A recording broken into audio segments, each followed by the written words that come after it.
स्वागत है आपका आपके अपने YouTube channel CBSE class 10th and 12th. Morning everyone. My name is Om Dwivedi and you are watching CBSE class 10th and 12th. Today we start molality. Yesterday we have completed molarity. There is a difference in molality and molarity. Both are concentration, but one is based on only mass of solute and solvent and another one is based on volume. Then molality is based on mass of solvent and molarity is based on volume of solution. Okay, तो आपको पता होना चाहिए ये बात कि जो चीज़ volume पे बेस्ड होती है वो टेम्परेचर ऊपर नीचे मतलब कम या ज़्यादा करने पर, इंक्रीज या डिक्रीज करने पर क्या हो जाएगी, डिफ़र हो जाएगी. लेकिन जो मास होता है वो परमानेंट होता है और वो कभी भी चेंज नहीं होता. चलो पढ़ते हैं इसको. It is defined as the number of moles of solute dissolved per kg of solvent. मतलब 1 kg solvent के अंदर जितने नंबर ऑफ मोल्स प्रेजेंट होते हैं उसको हम क्या कहते हैं, मोलैलिटी कहते हैं. Okay, molality is more reliable or better unit because it remains constant, whereas molarity of solution changes with the change in temperature. जैसा मैंने आपको बताया बिल्कुल वही बात यहाँ पर लिखी हुई है. मतलब ये उससे molarity से ज़्यादा reliable है. Molarity decreases with increasing temperature because volume of solution increases. जैसे जैसे हम टेम्परेचर को इंक्रीज करेंगे हमारी वॉल्यूम क्या हो जाएगी, इंक्रीज हो जाएगी, जिसकी वजह से हमारा जो मोलैरिटी है कम होती चली जाती है. Okay okay next. अब इसकी यूनिट क्या होती है, सबसे बहुत अच्छी बात, मोल पर केजी लिख सकते हो या फिर मोलल लिख सकते हो या फिर स्मॉल एम भी लिख सकते हो, इसकी यूनिट्स हैं. ठीक, ओके. तो इसका फॉर्मूला क्या होता है, m is equals to number of moles of solute या number of moles of solute upon mass of solvent in kg. ये बात आपको याद रखनी है, क्या इन केजी के अंदर होना चाहिए. अब हमें पता है नंबर ऑफ मोल्स कैसे निकालते हैं, हमने कल पढ़ लिया था, given weight upon molar mass, given weight upon molar mass. चलो आगे चलते हैं. अब हमने क्या कर रखा है, सॉल्युबिलिटी. क्या, सॉल्युबिलिटी. अब किस, ये ऊपर आप सोच रहे होगे क्या लिखा है, ये लिखा हुआ है कि मतलब किस चीज़ में हम क्या चीज़ लेते हैं. तो मास परसेंटेज में हमें क्या लेना है, मास ऑफ सॉल्यूशन लेना है. वॉल्यूम परसेंटेज में हमें क्या लेना है, वॉल्यूम ऑफ सॉल्यूशन लेना है. ठीक है. वेट बाय वॉल्यूम परसेंटेज में वॉल्यूम ऑफ सॉल्यूशन डिवाइड में लेना है, मतलब ठीक है ना. और हमेशा कितना लेना है, परसेंटेज में हमेशा हम 100 लेते हैं. पार्ट्स पर मिलियन आपको पता है मिलियन लेना है. Mole fraction mass of solvent, और मोलैरिटी, मोलैलिटी में आता है मास ऑफ सॉल्वेंट और मोलैरिटी में आता है वॉल्यूम ऑफ सॉल्यूशन. ठीक है, ये बात समझ आई इतनी, तो मैंने सोचा एक बार बता देते हैं आपको. सॉल्युबिलिटी, सॉल्युबिलिटी से आप जो नाम में लिखा है ना इसके, वही चीज़ है, जो नाम है बिल्कुल वही. It is defined as maximum amount of solute dissolve in a given amount of solvent at constant temperature. मतलब एक टेम्परेचर के ऊपर जब किसी चीज़ में जितने अमाउंट ऑफ सॉल्यूट डिसॉल्व होता है उसको हम बोलते हैं सॉल्वेंट, मतलब solubility, factor affecting solubility of solute. आपने कभी देखा है कि जब हम गर्म पानी में चाय चीनी डालते हैं तो वो जल्दी घुल जाती है और ठंडे पानी में डालते हैं तो देर में घुलती है. तो इसका मतलब क्या है, ये डिफर करता है, मैटर करता है इसके ऊपर. तो हम पढ़ते हैं क्या क्या चीज़ें इसको अफेक्ट करती है. Nature of solute and solvent. सबसे पहली बात तो यही है, जो सॉल्यूट और सॉल्वेंट का नेचर होगा वो तो डिपेंड करेगा ही करेगा कि जैसा सॉल्यूट होगा वो जल्दी घुलेगा, या फिर अगर हम मिश्री डालते हैं या शुगर डालते हैं तो दोनों डिफरेंट है, नमक और शुगर दोनों डिफरेंट है, तो ये तो मैटर करेगा ही. आप पानी में घोलो या फिर किसी दूसरी चीज़ में अगर सॉल्यूशन लोगे, सॉल्वेंट लोगे, जैसे पानी की जगह हमने अल्कोहल ले लिया या किसी और चीज़ में ले लिया, तो उसके रेट क्या हो जाएगा, अलग हो जाएगा. अब क्या है, solubility of solid liquid obeys a rule according to which like dissolves like for. तो मतलब इसमें क्या होता है, एक रूल फॉलो होता है, लाइक डिसॉल्व्स लाइक, मतलब पोलर कंपाउंड जो होगा पोलर को डिसॉल्व जल्दी कर लेता है. जैसे polar solute is soluble in polar solvent but insoluble in non polar solvent. तो ये लाइक वर्सेस लाइक का है। लाइक जो होते हैं वो एक दूसरे को अपने पास बुला लेते हैं, जैसे आप अपने जैसे बंदों से बात करना पसंद करते हो। Non polar solute is soluble in non polar solvent but insoluble in polar solvent. बिल्कुल इसका अपोजिट है ये। For example NaCl and sugar are soluble in water but insoluble in benzene. मतलब NaCl और शुगर जो है दोनों वाटर में तो घुल जाते हैं, लेकिन इसके अंदर नहीं घुल पाते, बेंजीन के अंदर नहीं घुल पाते, क्योंकि वो नॉन पोलर है। Wax and naphthalene are soluble in benzene but insoluble in water. जो वैक्स है और नेप्थलीन है, तो ये दोनों क्या है कि बेंजीन के अंदर सॉल्युबल है, लेकिन वाटर के अंदर सॉल्युबल नहीं है। समझे? ओके। अब क्या है, टेम्परेचर तो करेगा ही करेगा। अभी अभी हमने आपको बता दिया है टेम्परेचर क्या करेगा, इसको इफेक्ट करेगा। The effect of temperature on solubility of a solid can be explain by Lee Chatelier principal. ये हम किसके अकॉर्डिंग बताएंगे, हम ली चैटलियर प्रिंसिपल के अकॉर्डिंग। ली चैटलियर एक भाई साहब थे, उन्होंने एक प्रिंसिपल दिया है, उसके अकॉर्डिंग बताएंगे। ठीक है। According to which an increase in temperature shifts the equilibrium, whereas the process is endothermic. Therefore, the solubility of solid increases with increase in the temperature. If this solution is endothermic. अब इसमें क्या होता है, जब endothermic process होगी तो वो क्या कर देगा, उसका घुलने का रेट तेज कर देगा। आपको पता है एंडोथर्मिक का मतलब क्या होता है, दो तरीके की रिएक्शंस होती हैं, एक एंडोथर्मिक एक एक्सोथर्मिक। ठीक है, कैसी, एक एंडो और दूसरी कैसी होती है, एक्सोथर्मिक। ठीक है, तो इसमें क्या दिक्कत है कि जो एंडोथर्मिक होती है उसको टेम्परेचर चाहिए होता है, उसको क्या करना होता है, टेम्परेचर अपने को लेना होता है। और जो एक्सोथर्मिक होती है वो हीट को क्या करती है, रिलीज़ करती है।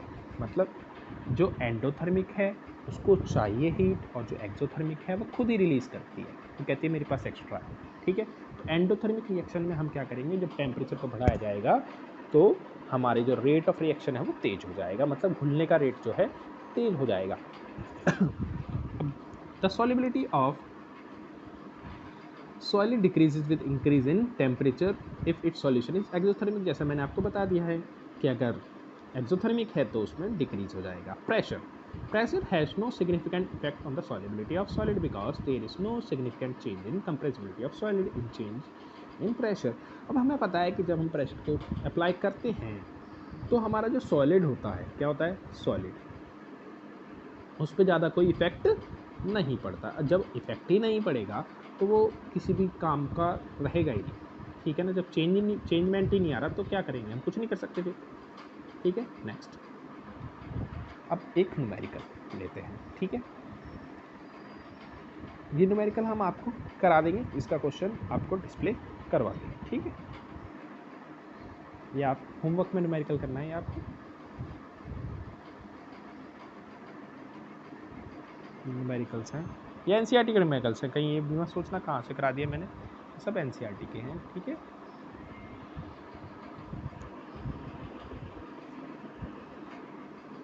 Factors affecting solubility of gas in liquid. अब गैस सॉल्युबिलिटी को गैस इन लिक्विड में कौन कौन से फैक्टर इफेक्ट करते हैं। सबसे पहली बात तो ये सबसे मेन ही है, हर बार आता है, nature of gas and solvent. मतलब नेचर तो आएगा ही आएगा भाई। The solubility of gas in a solvent depends upon the intermolecular force formed between gas molecule and solvent molecules. For example, NH3 is highly soluble in water because it makes intermolecular H bond. अब आपको पता है कि जब H bond बनता है ना तो वो घुलना आसान हो जाता है। जैसे हमारे पास अगर हमारे पानी में ज़्यादातर वही चीज़ें घुलती हैं जो उसके साथ, पानी के साथ जो हमारा वाटर है उसके साथ इंटरमॉलिक्यूलर H बॉन्ड बना लेती हैं, और बची हुई चीज़ें नहीं घुलती या फिर बहुत कम घुलती हैं। Helium on the other hand is least soluble because weakest intermolecular force of between solvent and solvent. हमारी जो हीलियम है वो बहुत कम घुल पाती है क्योंकि उसकी इंटरमॉलिक्यूलर फोर्स क्या होती है, बहुत कम होती है। H बॉन्ड जानते हो, बैक बॉन्डिंग होती है, कोई नहीं अगली क्लास में पढ़ोगे दोबारा, अगली क्लास में नहीं। Pressure, the solubility of gas increases with increase in pressure. तो सॉल्युबिलिटी ऑफ गैस क्या होते हैं, अब आपको पता है गैस के लिए तो काम होएगा ही होगा। जब गैस को हम पास पास ले आएंगे तो उसकी जो रेट ऑफ कोलिजन हो जाएगा वो इंक्रीज हो जाएगा और वो जल्दी से घुल जाएगी। बहुत इंपॉर्टेंट लॉ की बात आएगी अब आपके सामने, ये देखो हेनरी लॉ भाई साहब आ गए। कौन आ गए? हेनरी लॉ भाई साहब, ठीक है, इनको हमें पढ़ना है। According to law, at constant temperature, solubility of gas is directly proportional to partial pressure of gas on solvent. अब क्या है, एक कांस्टेंट टेम्परेचर की बात हो रही है इसमें। सबसे पहली बात, टेम्परेचर क्या होगा? कांस्टेंट, फिक्स होगा। फिक्स का मतलब जानते हो, एक हमने 10 डिग्री सेल्सियस ले लिया तो वही रहेगा, 10 ले लिया 10 ही रहेगा हमेशा, जब तक हम इस रिएक्शन को करेंगे। तो इसमें क्या है, तो उसमें क्या होता है, जो पार्शियल प्रेशर ऑफ गैस होता है वो उसके मोल फ्रैक्शन के डायरेक्टली प्रोपोर्शनल होता है, ठीक है। अब इसका जो, अब हम प्रोपोर्शनलिटी का सिंबल जब हटाते हैं तो हमारे सामने क्या आ जाता है, KH, जो होता है हेनरीज कांस्टेंट। क्या होता है? Henrys constant. बहुत इंपॉर्टेंट है ये टॉपिक, क्योंकि इसका न्यूमेरिकल्स में बहुत यूज होता है इस फॉर्मूले का, ठीक है। The value of Henry constant varies from gas to gas. अब जो जितनी भी गैस होंगी उन सब के लिए जो वैल्यू है इसकी अलग अलग होगी। The value of KH increases with increasing temperature. ये पॉइंट बहुत इंपॉर्टेंट है,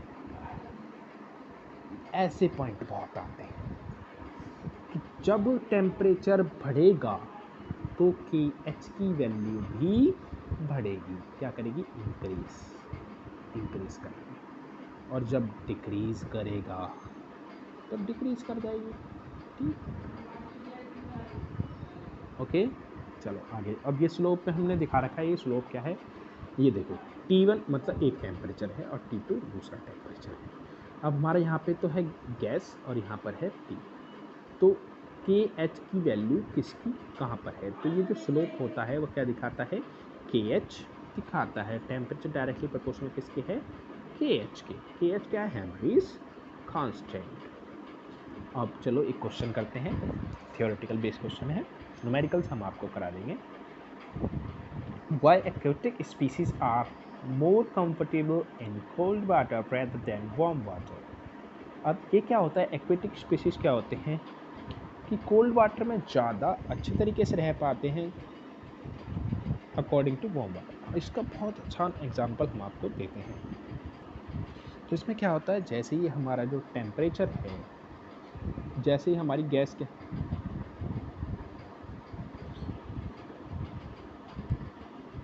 जैसे ही हमारी जो गैस होती है वो मतलब टेम्परेचर हमारा इंक्रीज़ होगा तो हमारी गैस क्या होगी, जो हवा में ज़्यादा उड़ने लग जाएगी, मतलब उसका जो स्टेबिलिटी है कम हो जाएगी। हेनरीज कांस्टेंट इंक्रीज़ हो जाता है। हेनरीज कांस्टेंट इंक्रीज़ होने पे क्या होगा, उसकी सॉल्युबिलिटी कम हो जाएगी पानी में गैस की। और अगर गैस नहीं होगी, ऑक्सीजन नहीं होगी, तो एक्वेटिक एनिमल्स ऑक्सीजन कहाँ से लेते हैं, अपने वाटर के अंदर से ही तो लेते हैं। तो वहाँ पे अगर वो चीज़ मिलेगी नहीं उनको तो वो दिक्कत होगी। चलो इसका रीज़न एग्जैक्ट पढ़ते हैं। The value of KH for gases increases with increasing temperature, indicating that the solubility of gases increase with decrease in temperature. जैसे ही हमारा जो लिखा हुआ है इसमें, जैसे ही इसका टेम्परेचर क्या होगा, इंक्रीज हो जाएगा, तो हमारा जो टेम्परेचर है इंक्रीज करने पर सॉल्युबिलिटी कम होगी और डिक्रीज करने पर सॉल्युबिलिटी बढ़ जाएगी। इसलिए जब टेम्परेचर कम होता है तो हमारी aquatic species are more comfortable in cold water rather than in warm water. तो गैस ज़्यादा है उनके पास ऑक्सीजन लेने के लिए, तो वो ज़्यादा कंफर्टेबल हो जाते हैं। Vapour pressure, at constant temperature, vapor pressure of liquid is defined as the pressure exerted by the vapor of liquid when liquid and vapor states are in equilibrium. तो वेपर प्रेशर क्या होता है, जब liquid और vapour की state equilibrium में हो, मतलब जितना वेपर हो उतना ही लिक्विड हो, मतलब दोनों प्रेशर क्या है, बराबर लगा रही हो, उस समय पर क्या होता है, वेपर प्रेशर हम उसको बोलते हैं। तो इसकी वजह से क्या होता है कि जो अपनी बॉल्स के कंटेनर की बॉल्स हैं वो उसके ऊपर वेपर क्या करेगा, प्रेशर लगाएगा। लिक्विड क्या है, जहाँ तक कनेक्टेड होगा वहीं तक प्रेशर लगाता है, लेकिन जो हमारा वेपर होता है वो तो एक जगह पर नहीं रहता है, वो अपने आसपास की हर तरफ की बॉल को क्या करेगा, प्रेशर जैसे ये डायग्राम आपको लगाएगा। हमने बना के ठीक दिखाया है, है, देखो यहाँ पर ये लिक्विड भर रखा है, क्या भर रखा है, लिक्विड भर रखा है, ऊपर क्या है, वेपर है, यहाँ पर क्या है, वेपर है। तो क्या करेगा, जो ये वेपर होंगे ना, इस जो लिक्विड के ऊपर क्या करेंगे, प्रेशर लगाएंगे। तो जो जितना प्रेशर लगाएंगे ये यहाँ से उतना ऊपर उठ जाएगा, तो ये क्या हो जाएगा, उसका वेपर प्रेशर हो जाएगा। ठीक है, फिजिक्स में भी आएगा ये, उसमें भी पढ़ सकते हो आप। फैक्टर अफेक्टिंग वेपर प्रेशर, ये तो सब में आएगा ही आएगा, जितना क्या क्या अफेक्ट करता है। ठीक है, फर्स्ट पढ़ते हैं नेचर ऑफ लिक्विड। तो नेचर ऑफ लिक्विड, जो भी किसी चीज़ को पढ़ेंगे तो हम उसका नेचर तो उस पर इफेक्ट करेगा ही करेगा। जैसे आपके बारे में हम बात करते हैं, आपका नेचर किस पर डिपेंड करता है, सबसे पहले तो आपके ऊपर ही तो डिपेंड करता है। फिर दूसरा आता है टेम्परेचर। टेम्परेचर जैसे जैसे कम या ज़्यादा होगा तो वेपर प्रेशर भी कम या ज़्यादा होंगे।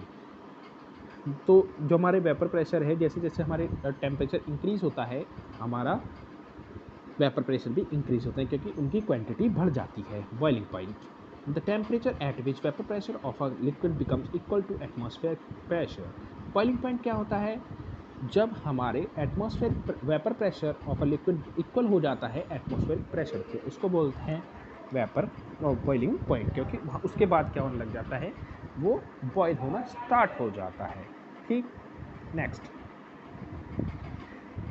अगर अब तक हमने जो भी पढ़ाया उसमें सबसे ज़्यादा इम्पोर्टेंट कोई चीज़ है तो वो है राउल्स लॉ। चलो इसको पढ़ते हैं। फॉर वॉलेटाइल सॉल्यूशन और वॉलेटाइल सॉल्यूट के लिए, किसके लिए, वॉलेटाइल सॉल्यूट के लिए, इसको भूल जाओ।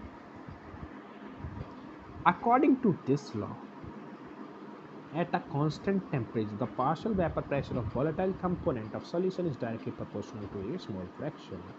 इन भाई साहब ने क्या कहा कि वॉलेटाइल सॉल्यूट के लिए उसका वेपर प्रेशर किसके डायरेक्टली प्रोपोर्शनल होगा, उसके मोल फ्रैक्शन के डायरेक्टली प्रोपोर्शनल होगा। ठीक है, अब जब ये प्रोपोर्शनलिटी का सिंबल हटेगा तो ये जिस भी गैस के प्रेशर के बारे में बात हो रही होगी उसका ही स्टैंडर्ड प्रेशर आ जाएगा, जो वो प्योर फॉर्म में अपना शो करता होगा। ठीक, देखो पी ए और पी बी क्या है, partial vapour pressure of A and B. अब P naught A P naught B क्या है, vapour pressure of pure A and B. Pure A and B का मतलब जानते हो ना, प्योर का मतलब बिल्कुल प्योर स्टेट में जो हो। अब इसका जो फॉर्मूला होता है, अब मतलब दो सॉल्यूट, एक सॉल्यूट एक सॉल्वेंट होता है सॉल्यूशन के अंदर। ठीक है, तो हमने दोनों का अलग अलग निकालने, तो दोनों का सम होकर किसके बराबर आ जाएगा, सॉल्यूशन के बराबर आ जाएगा। ओके, चलो आगे चले। मोल फ्रैक्शन का फॉर्मूला हमने आपको कल बता रखा है। मोल फ्रैक्शन का सम हमेशा 1 होता है, चाहे कितने भी गैसेस उसके अंदर हो।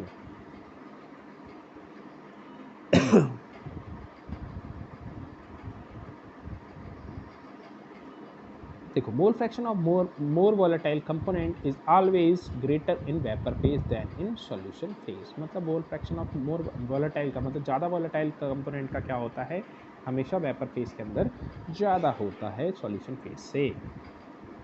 ग्राफिकल रिप्रेजेंटेशन, अब ये क्या है, ग्राफिकल रिप्रेजेंटेशन है किसका, किसका, हमारे राउल्ट्स लॉ का। मतलब क्या होता है इसमें राउल्ट्स लॉ में, कि जब हम सॉल्यूशन बनाते हैं तो हमारे में क्या है, ये पी ए बी है और ये पी नॉट ए है, मतलब इतना इतना होना चाहिए था। और जब दोनों को प्लस करते हैं तो हमारा ये एक सीधी लाइन यहाँ से खिंचती, उतना होना चाहिए था। ठीक है, लेकिन ऐसा नहीं होता है। जो रियल लाइफ में उसमें क्या होता है, कुछ ना कुछ कर्व शो होता ही होता है। अगर स्टैंडर्ड कंडीशंस हैं तो बिल्कुल स्ट्रेट लाइन आ जाएगी, लेकिन अगर स्टैंडर्ड कंडीशंस नहीं हैं, हमारी रियल लाइफ की बात हो रही है, तो ऐसा कभी पॉसिबल हो ही नहीं सकता। For non-volatile solute, for a solution containing non-volatile solute, the relative lowering vapor pressure is equal to the mole fraction of solute. तो इसमें क्या है, नॉन वोलेटाइल सॉल्यूट के लिए मतलब relative lowering of vapour pressure जो होगा, मतलब इसमें क्या होगी, नॉन वोलेटाइल में कम होगा वेपर प्रेशर, ठीक है। तो उसमें क्या करेंगे हम, उसका भी बिल्कुल वही मतलब है बिल्कुल वही चीज़, लेकिन इसमें बस वर्ड क्या है, रिलेटिव लोवरिंग, ठीक है। तो इसमें क्या होगा, P S equals to P A equals to P naught A X A, ठीक है। बिल्कुल वही चीज़ चलेगी, बिल्कुल कुछ भी अलग नहीं होगा, पहले वाला बिल्कुल फॉर्मूला, बस वो नॉन वोलेटाइल के लिए नॉन वोलेटाइल के लिए है और वो वोलेटाइल के लिए था, ठीक। बिल्कुल वही चीज़, since solute is non volatile P naught B is equals to 0, मतलब जो दूसरा बी जो होगा मतलब एक के ऊपर ही डिपेंड कर रहा है सारा का सारा, वोलेटाइल में दोनों के ऊपर डिपेंड करता था, यहाँ पर एक के ऊपर ही डिपेंड करेगा, ठीक है।